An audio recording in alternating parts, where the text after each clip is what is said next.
apprennent encore de nos jours de vives réactions, souvent de la part d'autres femmes ou de parents. Toute une série de questions et un débat s'installent avec elle, dans le but de résoudre l'énigme, ou parfois un malaise, je ne sais pas, qu'elle fait naître chez ses interlocuteurs. Il faut alors la convaincre qu'elle se trompe. Tu es jeune, tu changeras d'avis. Apporter des jugements, comme par exemple « c'est égoïste, immature, tu vas le regretter ». Dans cette formulation, je ne sais pas si c'est une menace ou un souhait. Des diagnostics sur sa santé psychique sont préétablis, comme tu dois avoir un problème avec ta féminité. Il y a une confusion aliénante entre féminité et maternité. Bref, dans tous les cas, il y a un problème qu'il faut démasquer. En revanche, quand une femme dit désirer un enfant, il n'y a rien à questionner. Celle-ci n'ébranle pas l'ordre établi, d'une part par sa condition biologique, d'autre part par les normes classiquement établies par le conformisme socio-culturel. La discussion au sujet de son choix de vie, dans ce cas-là, se voit clos.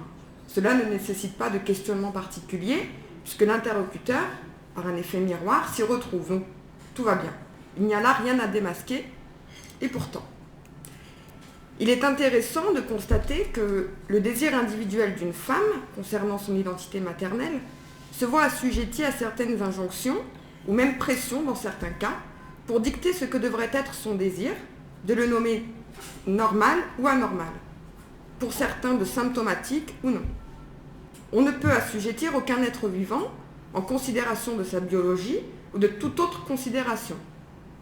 Pourtant, certaines personnes considèrent que désirer ne pas avoir d'enfant en tant que femme est synonyme d'un symptôme résultant d'une cause profonde.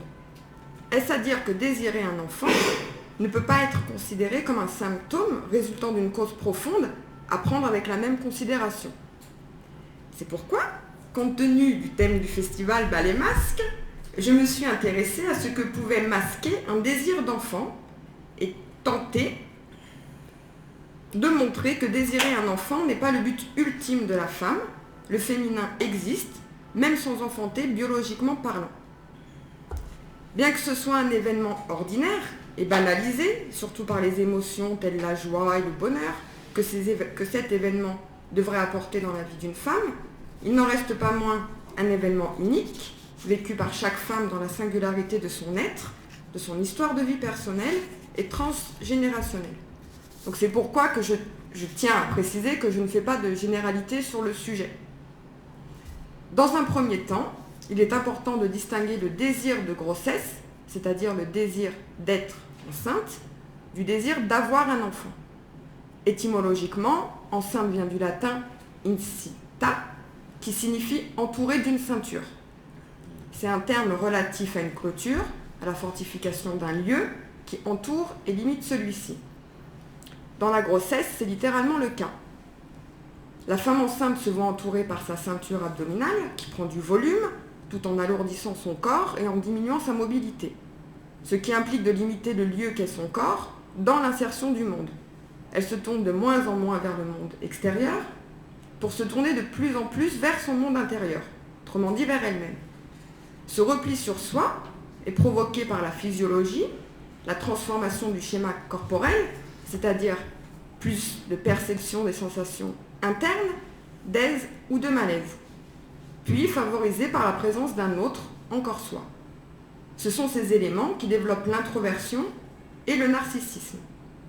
Narcissisme car le moi, en passant par la voie du corps, se sent grandi, enrichi, fortifié, soutenu par cette sensation de plénitude qui en plus se voit physiquement et est revêtue d'une haute valeur sociale. S'il y a sentiment d'être pleine, comblée, remplie, cela signifie qu'il y avait sensation d'être vide et d'être un être manquant de quelque chose. C'est là que se situe la naissance du désir en relation à son manque ressenti. Dès lors, la grossesse paraît être une solution pour pallier à ce manque.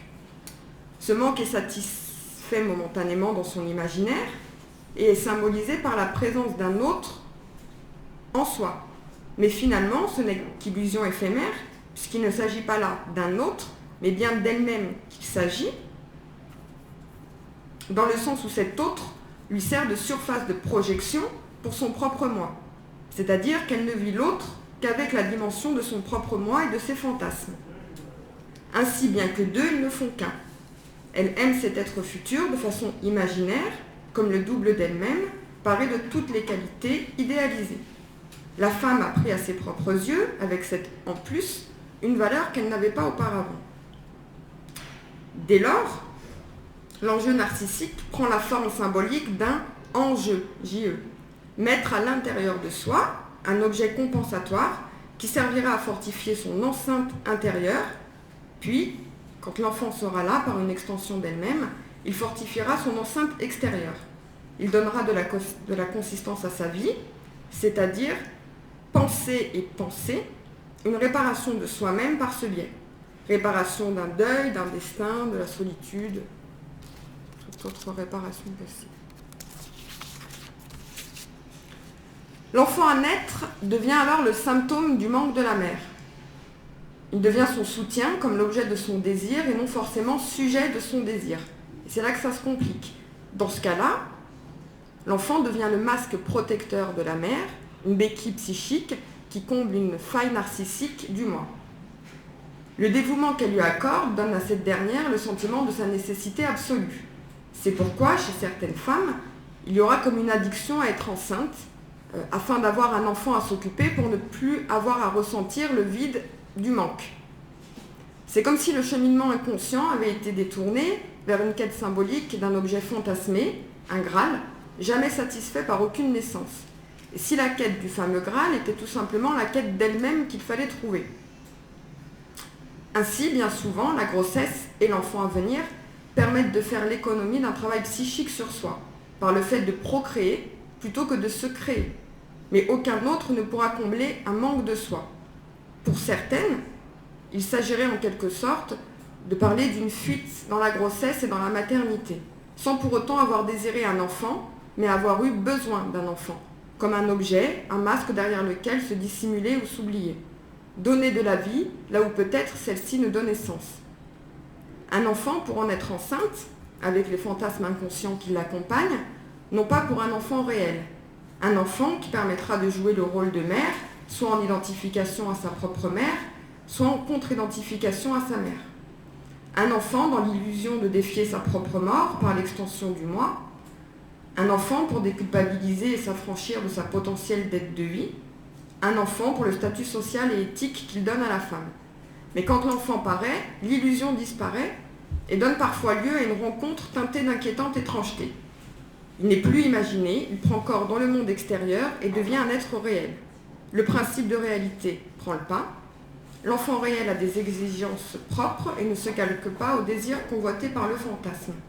Je ne suis pas trop longue. En ce sens, l'instinct maternel n'existe pas.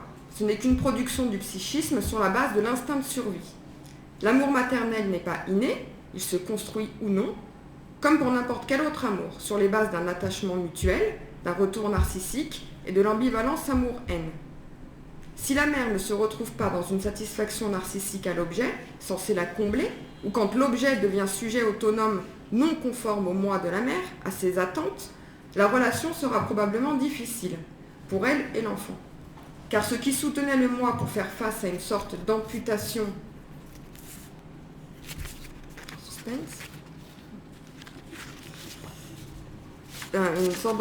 de lui-même en raison de l'énergie, du temps et du dévouement accordé à l'enfant et donc plus de temps à soi, contrairement au temps de la grossesse, était la compensation due à l'identification narcissique, à la gratification narcissique de ce dévouement.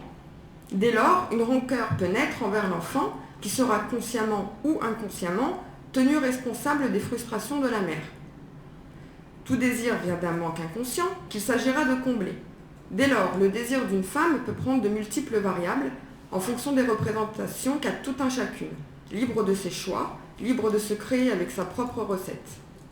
Bien qu'elle soit la seule à pouvoir fabriquer des humains, ses désirs et ses aspirations ne se satisferont pas, cela va de soi, par le fait de remplir cette fonction biologique. Ses désirs et ses aspirations se trouveront comblés par le choix de ne pas avoir d'enfant. Sa fécondité s'exercera autrement dans bien des domaines. La fécondité n'a pas qu'une seule voie pour être au monde. Tout chemin de la vie d'une âme est unique. Ce chemin ne peut se formater pour correspondre à un modèle, à un rôle prédéfini et qui la précède dans l'histoire et son histoire. Pendant des siècles, la femme a été conditionnée, uniformisée, à ne se penser qu'en fonction de l'autre, avoir un mari, des enfants, comme promesse d'une vie réussie et comblée. Masque idéal et idéalisé par une société qui s'est construite sur le patriarcat, le matérialisme et son pendant le consumérisme.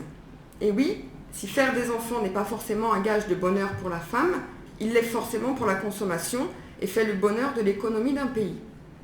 Écarter des consciences collectives, le principe de naître à soi-même en esprit ne rapporte pas d'économie. Pour une femme, le mot créer ne peut se limiter à ce qui est visible, transmettre ne se limite pas au lien du sang. Ne sommes-nous pas dans un principe de création et de transmission mutuelle lors de ce festival? Sans cette conception, c'est faire abstraction de tout un champ des possibles créatifs que contient l'existence. Porter un masque peut être utile pour diverses raisons et en diverses situations. Chacun fait ce qu'il peut avec ce qu'il est. Le problème, à mon sens, se pose quand on ne se rend pas compte qu'on porte un masque, ni pourquoi on le porte, ou que l'on croit que le masque a plus de valeur que soi, ou encore lorsqu'on prend le masque pour soi.